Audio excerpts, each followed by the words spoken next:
बोल शंकर भगवान की जय। नारद जी के द्वारा कलाप ग्राम के ब्राह्मणों को महिसागर संगम में ले जाना और वहां उन्हें भूमि आदि देकर पुण्य स्थान की स्थापना करना। नारद जी कहते हैं, अर्जुन, इस प्रकार अपने प्रश्नों का समाधान सुनकर मेरे संपूर्ण शरीर में रोमांच हो आया। तब मैंने अपने स्वरूप को प्रकट करके उन ब्राह्मणों से कहा, अहो मेरे पिता ब्रह्मा जी धन्य हैं, जिनकी सृष्टि के बालक भी आप जैसे ब्राह्मण शिरोमणि के रूप में विद्यमान है। मुझे अपने जन्म का फल प्राप्त हो गया, क्योंकि आप जैसे निष्पाप और उपद्रव्य शून्य महात्माओं का मैंने दर्शन किया। इतना सुनते ही वे शतातप आदि ब्राह्मण सहसा उठकर खड़े हो गए और अर्ध पाद्य आदि पूजा सामग्रियों से मेरे स्वागत सत्कार में लग गए। तत्पश्चात साधु जनोचित वाणी में वे इस प्रकार बोले, हम धन्य हैं, क्योंकि आप साक्षात देवऋषि नारद यहाँ हम लोगों के समीप पधारे हैं। देवऋषि, कहाँ से आपका शुभागमन हुआ है और अब कहाँ जाने का विचार कर रहे हैं? मुनि श्रेष्ठ, इस आश्रम पर पधारने की क्या आवश्यकता थी, वह कार्य आप हमें बतावें। नारद जी बोले, मैं ब्रह्मा जी के आदेश से महिसागर संगम नामक महातीर्थ में ब्राह्मणों को उत्तम स्थान दान करना चाहता हूँ। इसके लिए आप लोग मुझे आज्ञा दें। मेरे ऐसा कहने पर शतातप ने सब ब्राह्मणों की ओर दृष्टि डालकर यूँ कहना आरंभ किया, नारद जी, यह सत्य है कि भारतवर्ष देवताओं के लिए भी दुर्लभ है, उसमें भी महिसागर संगम के विषय में तो क्या कहना, जहाँ स्नान करने वाला पुरुष संपूर्ण महातीर्थों में स्नान करने का फल प्राप्त कर लेता है। आपके प्रस्ताव में एक ही महान दोष है, जिससे हम लोग निरंतर डरते रहते हैं। वहाँ बहुत से निर्दय और दुस्साहसपूर्ण कर्म करने वाले चोर हैं, जो हमारे जैसे तपस्वियों का धन हर लेते हैं। स्पर्श वर्णों में जो 16वां और 21वां अक्षर है, वही हमारा धन है। उस धन से हीन हो जाने पर हमारा जन्म कैसे निरर्थक हो जाएगा। हम चोरों के हाथों में न पड़े, यही हमारी अभिलाषा है। अर्जुन ने पूछा, ब्राह्मण, वे चोर कौन हैं और कौन सा धन हर लेते हैं? नारद जी ने कहा, कुंती नंदन, काम और क्रोध आदि दोष ही चोर हैं, और तप ही उन ब्राह्मणों का धन है, जिसके अपहरण के भय से उन्होंने मुझसे वैसी बात कही थी। तब हारित मुनि बोले, कौन अपनी मूढ़ बुद्धि के कारण महिसागर संगम नामक तीर्थ का त्याग करेगा, जहाँ स्वर्ग और मोक्ष हाथ में ही रहते हैं। हमारे हृदय में भगवान उमानाथ का निवास है, वे दृढ़तापूर्वक हमारा पालन करते हैं। उनके रहते हुए वहाँ चोरों का भय हमारा क्या कर लेगा? नारद जी, आपने कहने से मैं वहाँ चलूँगा। मेरे परिवार में 26,000 ब्राह्मण हैं। वे सब के सब अध्ययन, अध्यापन आदि 6 कर्मों में तत्पर, बाहर भीतर से शुद्ध तथा लोभ और दंभ से रहित हैं। उन सब के साथ मैं वहाँ चल सकता हूँ, यह मेरा उत्तम निश्चय है। उनके ऐसा कहने पर मैंने उन सब ब्राह्मणों को अपने दंड के ऊपर चढ़ा लिया और बड़ी प्रसन्नता के साथ सहसा आकाश मार्ग से लौट पड़ा। बीच में 100 योजन तक हिम का मार्ग है, उसे लांघकर उन ब्राह्मणों के साथ मैं केदार क्षेत्र में आ पहुँचा। वह हिम प्रदेश आकाश मार्ग से या बिल के मार्ग से तथा भगवान कार्तिकेय के प्रसाद से लांघा जा सकता है। इसके लिए दूसरा कोई उपाय नहीं है। अर्जुन ने पूछा, नारद जी, कलाप ग्राम कहाँ है? उसका मार्ग बिल के द्वारा किस प्रकार लांघा जा सकता है तथा स्वामी कार्तिकेय का कृपा प्रसाद कैसे प्राप्त होगा, यह सब बातें मुझे बतलाइए। नारद जी बोले, केदार क्षेत्र से आगे 100 योजन तक हिम संयुक्त प्रदेश माना गया है। उसके अंत में 100 योजन विस्तार वाला कलाप ग्राम है। उसके अंत में 100 योजन तक बालू का समुद्र बताया जाता है। उसके बाद 100 योजन विस्तार वाला वह प्रदेश है जिसे भूमि स्वर्ग कहते हैं। बिल के मार्ग से वहाँ जिस प्रकार जाना हो सकता है उसे सुनो। अन्न और जल का त्याग करके उपवास पूर्वक दक्षिण दिशावर्ती भगवान कार्तिकेय की आराधना करें। कार्तिकेय जी जब साधक को पाप रहित हुआ मानते हैं तब स्वप्न में प्रकट होकर आदेश देते हैं कि तुम अभिष्ट स्थान की यात्रा करो। कार्तिकेय जी के स्थान से पश्चिम में एक बहुत बड़ी गुफा है। वह 7 योजन दूर तक गई है।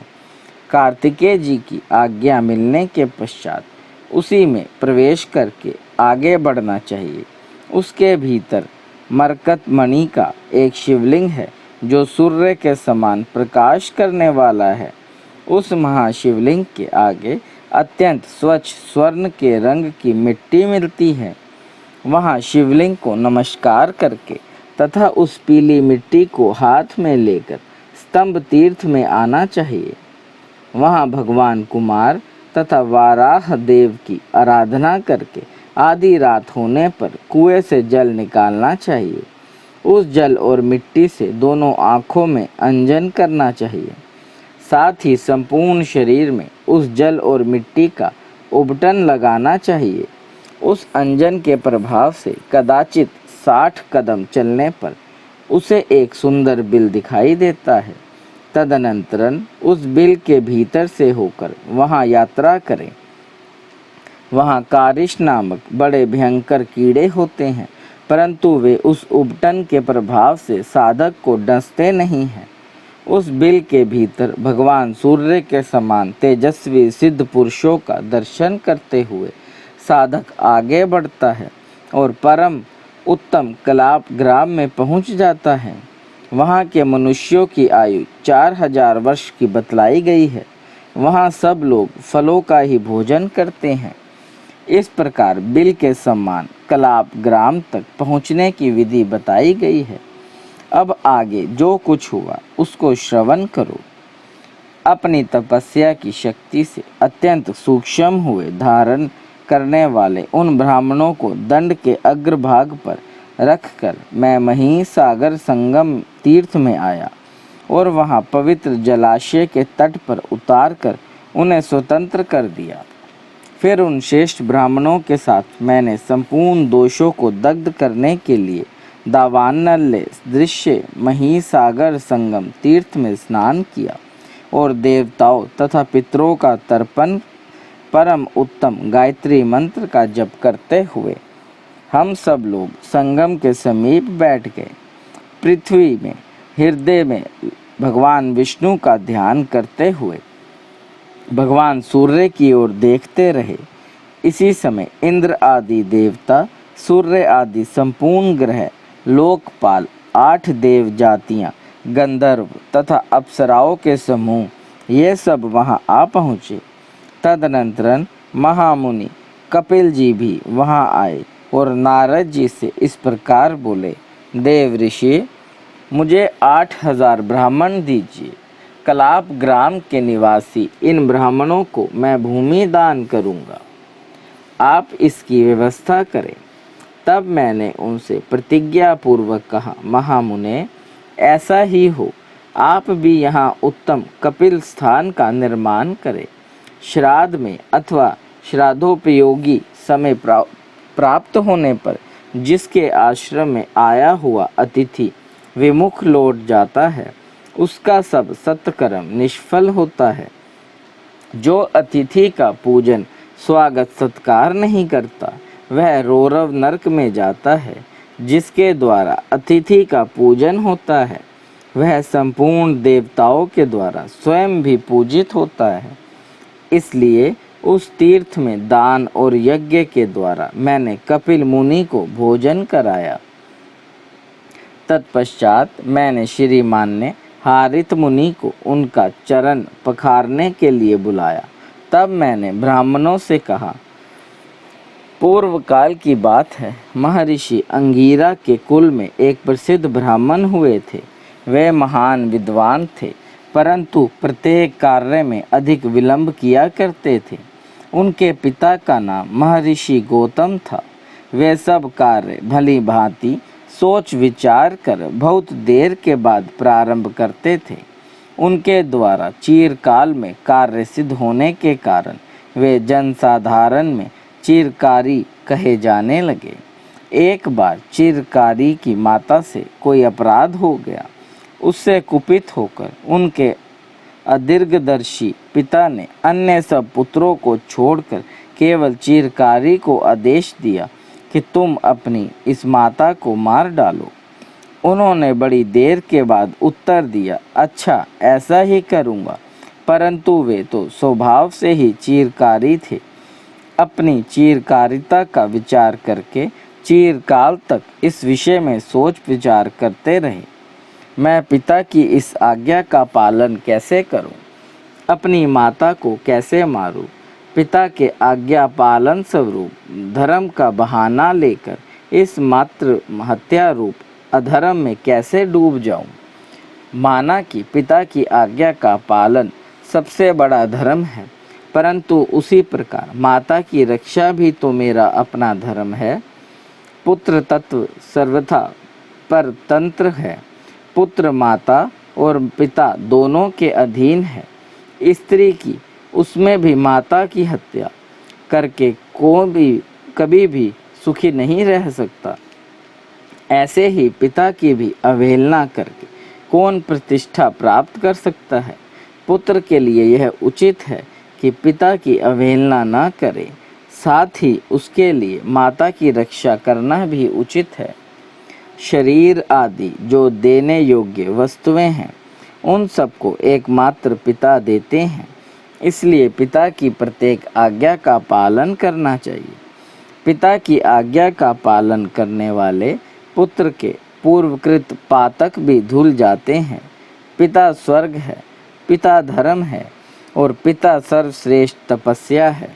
पिता के प्रसन्न होने पर सब देवता प्रसन्न हो जाते हैं। यदि पिता प्रसन्न है तो पुत्र के सब पापों का प्रायश्चित हो जाता है। वह सब प्रकार के बंधनों से मुक्त हो जाता है। पुत्र के स्नेह से कष्ट पाते हुए भी पिता उसके प्रति स्नेह नहीं छोड़ते। यह पिता का गौरव है, जिस पर पुत्र की दृष्टि से मैंने विचार किया है। पिता का छोटा मोटा स्थान नहीं है, उनका पद बहुत ऊंचा है। अब मैं माता के विषय में विचार करूंगा। मेरे इस मानव जन्म में जो यह पंचभूतों का समुदाय रूप शरीर प्राप्त हुआ है, इसका कारण तो मेरी माता ही है। जिसकी माता जीवित है वह सनाथ है और मातृहीन है, वह अनाथ है। पुत्र और पौत्र से युक्त मनुष्य यदि 100 वर्ष की आयु के बाद भी अपनी माता के आश्रय में जाता है तो वह 2 वर्षों के बालक की भांति आचरण करता है। पुत्र समर्थ हो या असमर्थ, दुर्लभ हो या पुष्ट, माता उसका विधिवत पालन करती है। माता के समान कोई तीर्थ नहीं है, माता के समान कोई गति नहीं है, माता के समान कोई रक्षक नहीं है तथा माता के समान कोई प्याऊ नहीं है। माता अपने गर्भ में धारण करने के कारण दात्री है, जन्म देने वाली होने से जननी है, अंगों की वृद्धि करने के कारण अम्बा है, वीर पुत्रों का प्रसव करने के कारण वीर प्रसू कहलाती है। शिशु की शुश्रूषा करने से वह शक्ति कही गई है तथा सदा सम्मान देने के कारण उसे माता कहते हैं। मुनि लोग पिता को देवता के समान समझते हैं, परंतु मनुष्यों और देवताओं का समूह माता के समीप नहीं पहुंच पाता, माता की बराबरी नहीं कर सकता। पतित होने पर गुरुजन भी त्याग देने योग्य माने गए हैं, परंतु माता किसी प्रकार भी त्याज्य नहीं है। कौशिकी नदी के तट पर स्त्रियों से घिरे हुए राजा बलि की ओर वह देर तक देखती रही। केवल इस अपराधवश पिता ने मुझे अपनी माता को मार डालने का आदेश दिया है। चिरकारी होने के कारण वे इन्हीं सब बातों पर अधिक समय तक विचार करते रहे, परंतु उनकी चिंता का अंत नहीं हुआ। इसी प्रकार इस समय उदार बुद्धि वाले मेघातिथि गौतम दुखी हो आंसू बहाते हुए इस प्रकार चिंता करने लगे, अहो पतिव्रता नारी का वध करके मैं पाप के समुद्र में डूब गया हूँ। अब कौन मेरा उद्धार करेगा। मैंने उद्धार विचार वाले चिरकारी को बड़ी शीघ्रता से वह कठोर आज्ञा दे दी थी। यदि यह सचमुच चिरकारी हो तो मुझे पाप से बचा सकता है। चिरकारिक तुम्हारा कल्याण हो। यदि आज भी अपने नाम के अनुसार तुम चिरकार्य कर बने रहे, तभी वास्तव में चिरकार्य हो। बेटा, तुम आज मुझे अपनी माता को तथा मेरे द्वारा उपार्जित तपस्या को बचाओ। चिरकारक, तुम पातक और भय से अपनी भी रक्षा करो। इस प्रकार अत्यंत दुखित हो चिंता करते हुए गौतम मुनि चिरकारिक के पास आए। वहां आकर उन्होंने अपने पुत्र चिरकारिक को माता के पास बैठे देखा। चिरकारी पिता को अपने समीप आया देख बहुत दुखी हुए और हथियार फेंककर पिता के चरणों में मस्तक रखकर वे उन्हें प्रसन्न करने की चेष्टा करने लगे। मेघातिथि पुत्र को पृथ्वी पर मस्तक रखकर पड़े देख और पत्नी को जीवित पाकर बड़े प्रसन्न हुए। तब पुत्र हाथ में हथियार लेकर खड़ा था, तब भी माता ने ऐसा नहीं समझा कि यह मुझे मार डालेगा। अब उसे पिता के चरणों में पड़ा देख माता यह विचार करने लगी कि इसने हथियार उठाने की जो चपलता की है, उसी को पिता के भय से छिपा रहा है। तदनंतरन पिता ने बड़ी देर तक पुत्र की ओर देखा, देर तक उसका मस्तक सूंघा, चिरकाल तक उसे दोनों भुजाओं में कसकर छाती से लगाए रखा और अंत में कहा, बेटा तुम चिरजीवी रहो। मेघातिथि अधिक देर तक प्रसन्नता में डूबे रहे। फिर पुत्र से इस प्रकार बोले, चिरकारिक तुम्हारा कल्याण हो, तुम्हारी आयु चिरस्थानीय हो। सौम्य, तुमने चिरकाल तक विलंब करके जो कार्य किया है, उसके कारण मुझे इस समय अधिक समय तक दुखी नहीं होना पड़ा है। तदनंतरन प्रसिद्ध विद्वान मुनि श्रेष्ठ गौतम ने गाथा गान किया और इस प्रकार कहा, चिरकाल तक विचार करके कोई मंत्रा स्थिर है। स्थिर किए हुए मंत्र परामर्श को चिरकाल के बाद छोड़े। चिरकाल में किसी को मित्र बनाकर उसे चिरकाल तक धारण किया रहना उचित है। राग, दर्प, अभिमान, द्रोह, पाप कर्म तथा अप्रिय कर्तव्य में चिरकारी विलंब करने वाला है। प्रशंसा के पात्र हैं। बंधु, सुहृदय, भृत्य और स्त्री वर्ग के अव्यक्त अपराधों में जल्दी कोई दंड न देकर देर तक विचार करने वाला पुरुष प्रशंसनीय माना गया है। चिरकाल तक धर्मों का सेवन करें।